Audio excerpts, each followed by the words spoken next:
नमस्ते दोस्तों, आज हम सूर्य नमस्कार सीखेंगे। सूर्य नमस्कार एक संपूर्ण व्यायाम माना जाता है।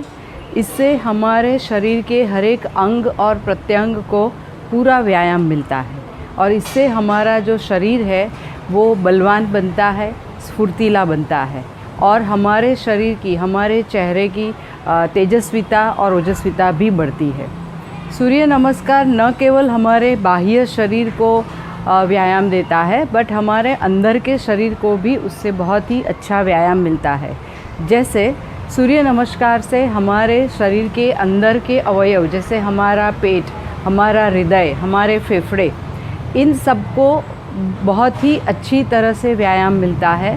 हमारी जो रीढ़ की हड्डी है, हमारी जो कमर है, उसमें लचीलापन आता है, उसमें जो भी विकार है वो दूर होते हैं। हमारे शरीर में जो रक्त का संचारण है वो बहुत ही अच्छे से होता है। इसकी वजह से जो रक्त में जो भी अशुद्धियाँ हैं, जो टॉक्सिन्स है वो दूर होते हैं और हमारे त्वचा की कोई भी तकलीफ़ है तो वो भी दूर हो जाती है।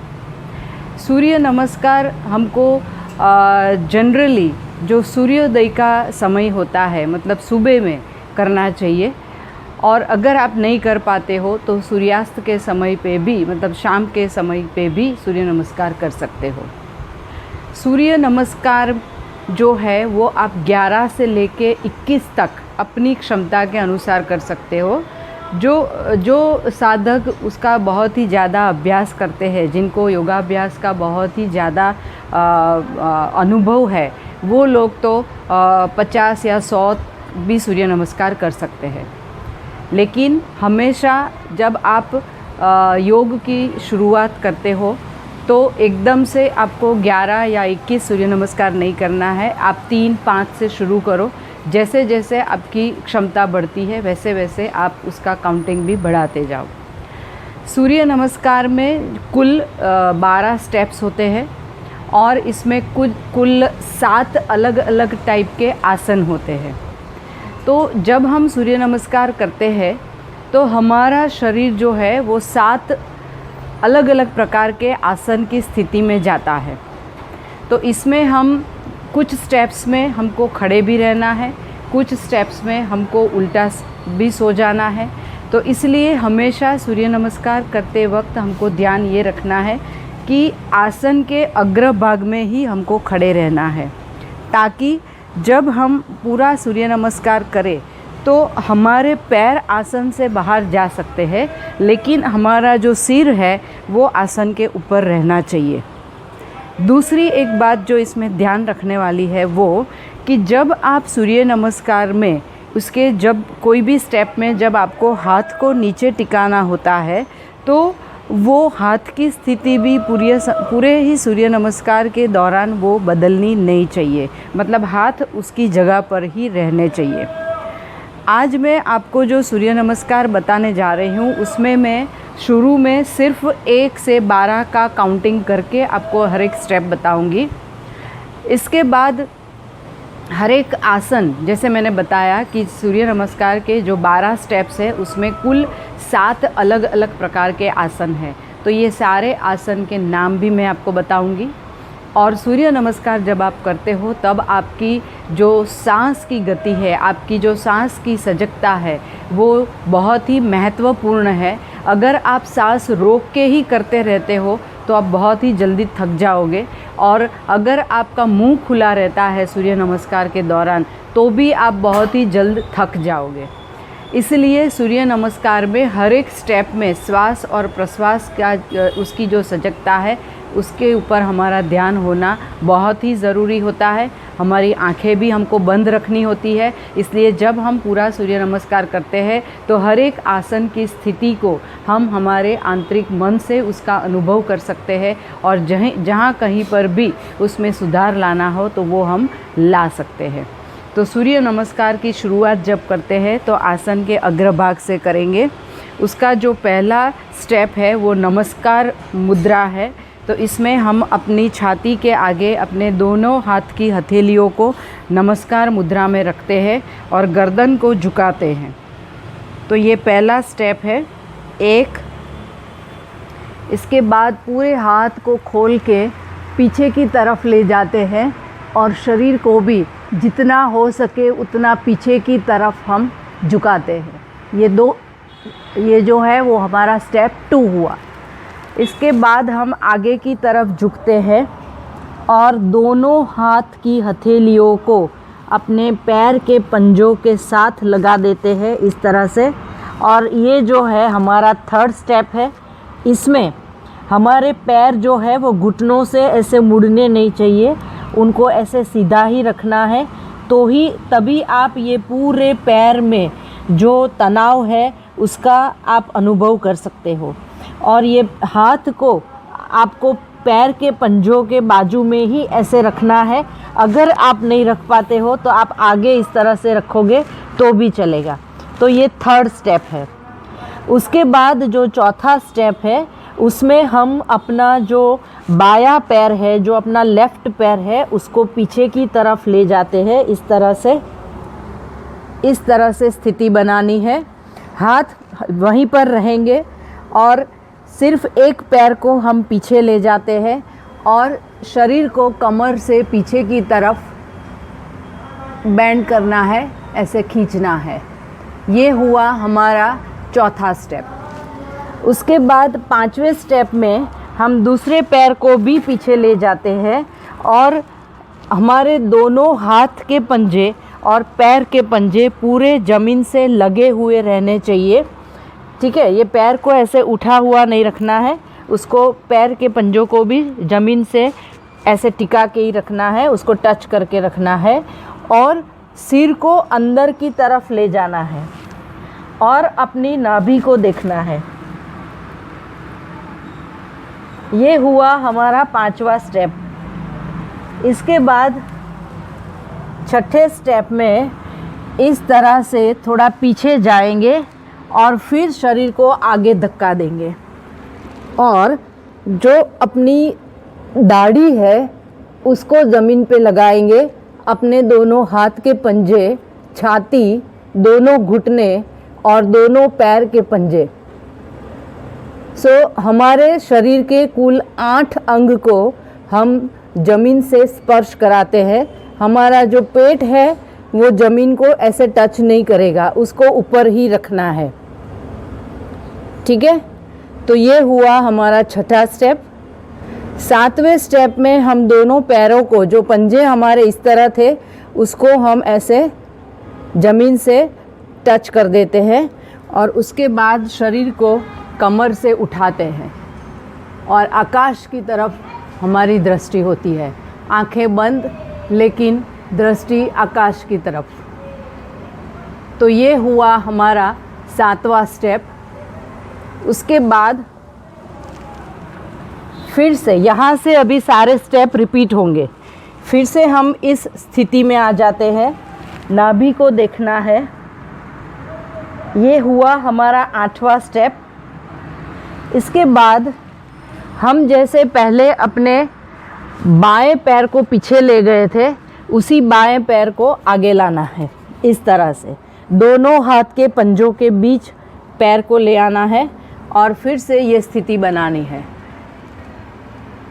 कमर से शरीर को पीछे की तरफ झुकाना है। ठीक है, इसके बाद दूसरा पैर भी आगे ले आना है और ये स्थिति बनानी है। ठीक है, फिर ये हुआ हमारा 11वां स्टेप और उसके बाद फिर से नमस्कार। इस तरह से ये 12 स्टेप्स हमारे हुए। अभी हर एक स्टेप को मैं आपको उसके नाम के साथ बताऊंगी और फिर इसमें जो सांस प्रश्वास को किस तरह से हमें उसकी सजगता बनाए रखना है उसके बारे में भी मैं आपको बताती जाऊंगी। अभी जो हमारा पहला जो स्टेप है जिसमें हम नमस्कार की मुद्रा बनाते हैं, इसको हम बोलते हैं नमस्कार आसन या तो फिर प्रणाम आसन। ठीक है, तो ये पहला स्टेप हुआ नमस्कार आसन या प्रणाम आसन। उसके बाद दूसरे स्टेप में ऐसे जो हमारी हथेलियाँ जो ऐसे बंद है उसको ऐसे करके हम खोलते हैं।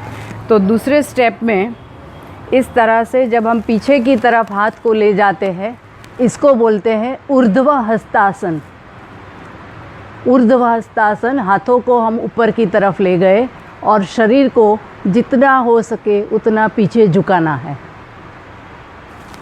उसके बाद आगे की तरफ जब हम झुकते हैं और दोनों हाथ के पंजों को दोनों पैर के पंजों के साथ जब रखते हैं, इसको हम पाद हस्तासन बोलते हैं।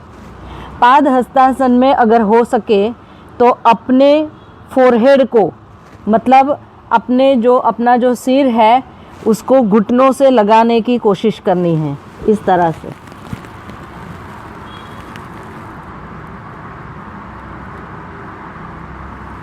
ये पाद हस्तासन हुआ। घुटने जो है वो मुड़ने नहीं चाहिए, उसको सीधा ही रखना है, ठीक है। और इस तरह से स्थिति बनानी है। तो ये पाद हस्तासन हुआ। उसके बाद हम अपने बाएं पैर को पीछे ले जाते हैं। तो ये जो आसन है उसको हम बोलते हैं वाम अश्व संचालनासन, ठीक है। वाम अश्व संचालन आसन। तो इस तरह से हम रखते हैं। उसके बाद जब दूसरा पैर हम पीछे ले जाते हैं और जब ये स्थिति में आते हैं, ठीक है, जब नाभि का दर्शन करते हैं हम, तो ये स्टेप जो है उसको हम पर्वतासन बोलते हैं। इसमें हमारे शरीर की स्थिति एक पर्वत के आकार की होती है, इसलिए इसको हम पर्वतासन बोलते हैं। इसके बाद जब हम इस तरह से हमारे शरीर के 8 अंगों को जमीन के साथ लगाते हैं, तो इसको अष्टांग प्रणामासन भी बोलते हैं या तो फिर साष्टांग आसन भी बोलते हैं, ठीक है। तो ये भी एक आसन है जिसमें हम शरीर के 8 अंग को जमीन से टच करते हैं, ठीक है। तो अष्टांग प्रणामासन या तो फिर इसको साष्टांग आसन। इसके बाद पैर के पंजों को इस तरह से ज़मीन से पूरा उसके ऊपर हम सुला देते हैं और ये स्थिति में आते हैं। इसको हम बोलते हैं भुजंगासन। सो भुजंग मीन्स एक कोबरा पोज होता है ये। तो ये जब पोज में हम आते हैं तो पूरा शरीर का वजन हमारी कमर पे आता है, तो कमर के ऊपर एक दबाव का एहसास होता है। तो ये हुआ भुजंगासन। इसके बाद फिर से पर्वतासन। इसके बाद बाएं पैर को हम आगे लाए, तो ये स्थिति में हमारा जो दायां पैर है वो पीछे गया है, तो इसको हम बोलते हैं दक्षिण अश्व संचालन आसन, ठीक है। दक्षिण मीन्स हमारा राइट पैर, तो ये राइट पैर हमारा अभी पीछे है, तो इसको हम दक्षिण अश्व संचालन आसन बोलते हैं, ठीक है। ये स्थिति में हमको इस तरह से रहना है। इसके बाद फिर से पाद हस्तासन।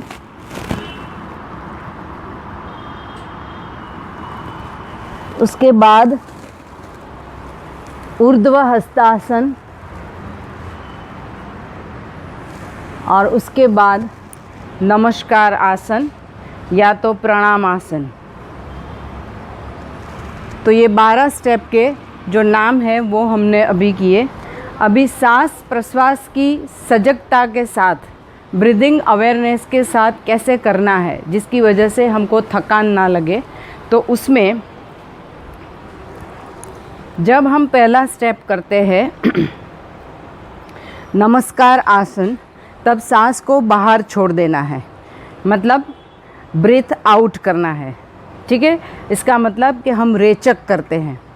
तो जब हम नमस्कार की मुद्रा में आते हैं तब रेचक करना है। इसके बाद पूरक। श्वास भरते भरते पीछे की तरफ झुकना है, तो ये हुआ पूरक। फिर जब हम आगे की तरफ झुकेंगे तो फिर से रेचक। ठीक है। इसके बाद जब एक पैर को पीछे ले जाएंगे तो फिर से पूरक। इसके बाद यहाँ पर हमको कुंभक करना है। जो सांस हमने अंदर भरी है उसको अंदर रोक के रखना है और कुंभक करना है। इसके बाद जब हम अष्टांग आसन करते हैं तब हम रेचक कर देंगे, सांस को बाहर निकाल देंगे, रेचक। इसके बाद पूरक।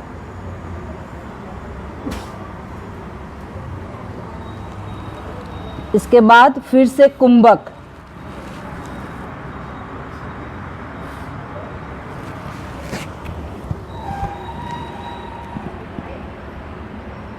रेचक।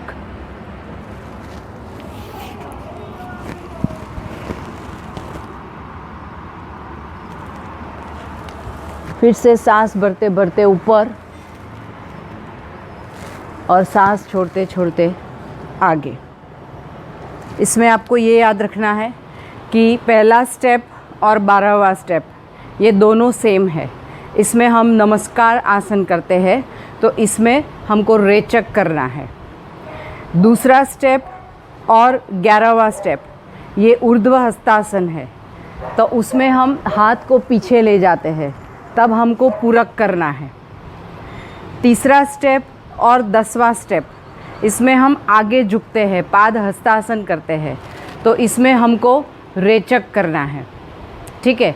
और जब हम चौथा स्टेप करते हैं, जब एक पैर को हम पीछे ले जाते हैं, तब हमको फिर से पूरक करना है। और पर्वतासन जब हम 2 बार करते हैं, दोनों ही स्थिति में, पर्वतासन की दोनों ही स्थिति में हमको कुंभक करके रखना है। ठीक है। जब हम वापस आते हैं, मतलब पहले हमने पर्वतासन किया, उसके बाद हमने अष्टांग प्राणायामासन किया या तो साष्टांग आसन किया। उसके बाद जब हम भुजंगासन में जाते हैं और फिर से जब हम पर्वतासन में आते हैं तब कुंभक करना है। पर्वतासन के बाद जब हम फिर से एक पैर को आगे ले जाते हैं तभी भी कुंभक करना है। तो ये 2 स्टेप में कुंभक में आपको सांस को रोक के रखना है। ठीक है। क्योंकि उसके बाद जब आप एक पैर को आगे लाते हो, इस तरह से एक पैर को जब आपने ये पैर को आगे लाया तो आपने कुंभक किया। ठीक है। इसके बाद आपको रेचक कर देना है। ठीक है। और फिर पूरक और इसके बाद रेचक। लेकिन एक चीज़ याद रखनी है, यहाँ अगर आप कुंभक नहीं कर पाते हो तो कोई बात नहीं है, लेकिन पूरक रेचक में हर एक स्टेप पे आपको, आप जब करोगे आपको खुद को समझ में आता जाएगा कि कहाँ पर आपको सांस भरने की आवश्यकता होती है और कहाँ पर आपको सांस को छोड़ने की आवश्यकता होती है। तो अगर आप पूरा पूरक रेचक के साथ सूर्य नमस्कार का अभ्यास करते हो तो आपको थकान नहीं होगी और आपको करने में भी एक आनंद आएगा और आप ज़्यादा देर तक कर पाओगे। तो दोस्तों, मुझे पूरा विश्वास है कि ये सूर्य नमस्कार के सारे स्टेप्स आपको बहुत ही अच्छे से समझ में आए होंगे और इसका आपको रोज़ अभ्यास करना है। पहले 1, 2, 3 बार करो, उसके बाद 5, 7 ऐसे आप बढ़ाते जाओ और अपनी क्षमता के अनुसार फिर रोज़ आपको 11 से 21 बार तक ये सूर्य नमस्कार का अभ्यास करना है। नमस्ते।